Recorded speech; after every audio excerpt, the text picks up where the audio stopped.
Okay, magandang umaga sa mga ginigili kong mga kapatid na narito at sa ating mga taga-subaybay sa palatuntunan ito.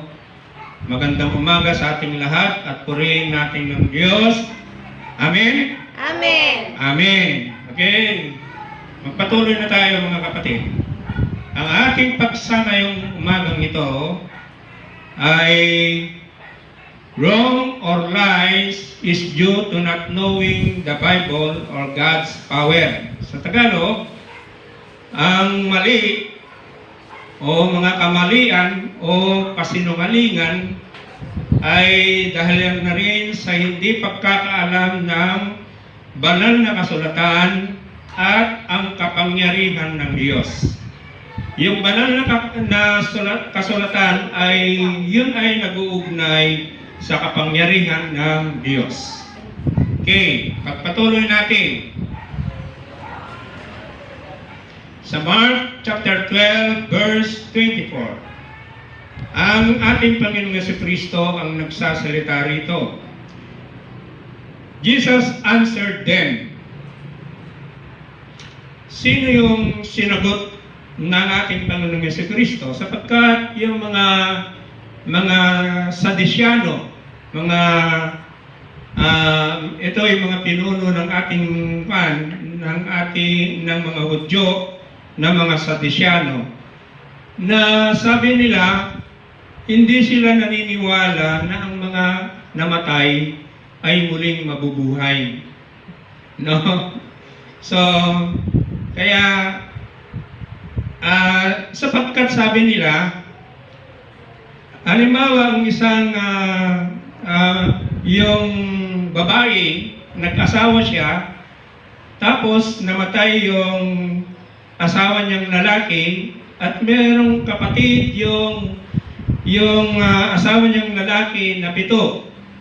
So, inasawa siya muli nung isang kapatid nung namatay na lalaki. At yung 7 na kapatid nung namatay na lalaki, 7 silang magkakapatid, namatay silang lahat. Ngunit yung babae ay nabuhay.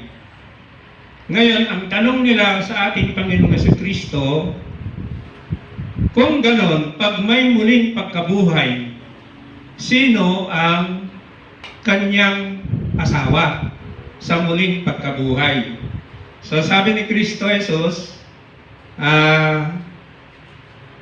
sumagot siya, Jesus answered them, "How wrong you are, and do you know why? It is because you don't know the scriptures or God's power." So, sa paliwanag ng ating Panginoong Jesucristo, kapag muling binuhay ang mga namatay, ay sila ay parang mga anghel na, mga immortal beings na hindi na sila mag-aasawa. So yung 7 na asawa ng babae, sa muling pagkabuhay, wala sa kanila ang mapapangasawa niya o asawa niya, sapagkat hindi na muling mag-aasawa ang mga muling binuhay. Yun. So, kaya nga sabi ni Kristo Jesus, Jesus answered them, "How wrong you are. Do you know why? It is because you don't know the scripture of God's power." So, sa ating pamumuhay, kung minsan, ang mga paniwala natin ay mga mali. No?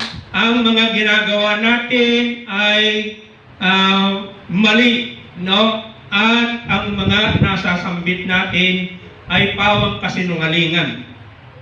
Yung mga ginagawa natin ay pawang kasinungalingan. Bakit? Sapagkat ang mga tao ay hindi nila alam ang banal na kasulatan, no? O yung kapangyarihan ng Diyos. Kung sana ang mga tao alam nila yung banal na kasulatan, no? Yung kanilang mga ginagawa ay nasa tama. Yung kanilang mga paniniwala ay nasa tama. yung kanilang mga sinasambit ay nasa tama. Kung sila'y alam nila yung banal na kasulatan. Ano ang ibig sabihin ng alam nila ang banal na kasulatan?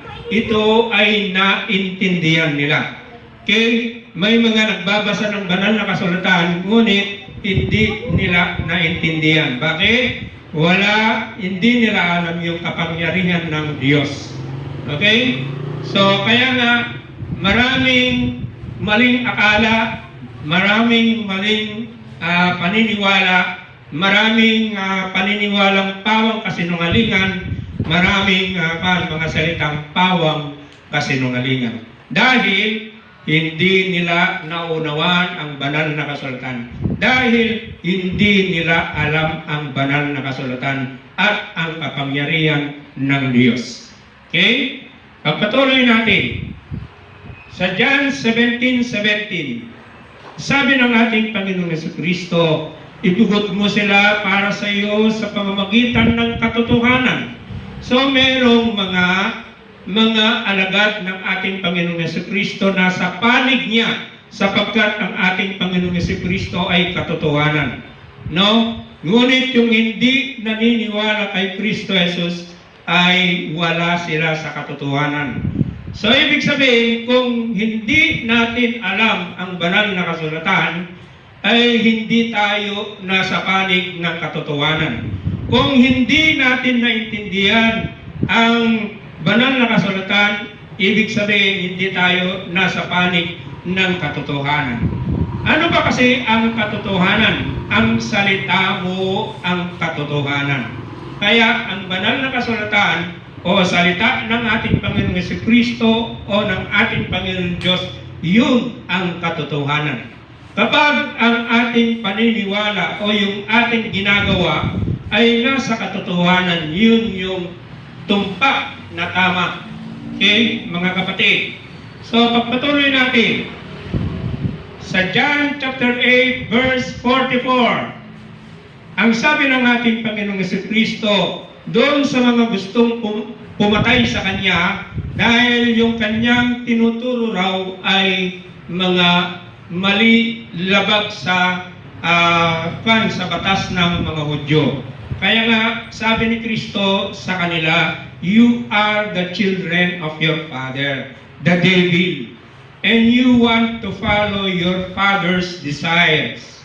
So, sila'y sinabihan ng ating Panginoong Jesucristo na sila ay anak ng Diablo, no? At sila'y sinusunod nila yung kanilang desire. Bakit? Sapagkat gusto nilang patayin ang ating Panginoong Jesucristo. Okay? From the very beginning, He was a murderer and has never been on the side of truth. Kaya nga, yung Diablo, sa umpisa pa lang ito ay mamamatay tao na. Bakit? Sapagkat natukso niya ang mga tao, unang-una si Adam and Eve, kaya nung natukso sila, yung mga tao ay nangamatay. Kaya ang mga tao ngayon ay namamatay. Kaya sabi niya, you are a murderer and has never been on the side of truth. So, ang kaaway natin ay hindi nasa panig ng katotohanan. Okay? Pagpatuloy natin. So, pagpatuloy natin doon. Because there is no truth in him when he tells a lie, is only doing what is natural to him. Because he is a liar and the father of all lies. Ibig sabihin, yung mga sinungaling na tao, hindi sila nabubuhay sa katotohanan, ay mga sinungaling. No? Ano yung pinagagawa nila? Kung ano lang yung alam nila. Kung ano yung sariling paniwala nila, yun ang sinasabi nila. Yun ang pinaniniwalaan nila. Yun ang ginagawa nila. Okay? So,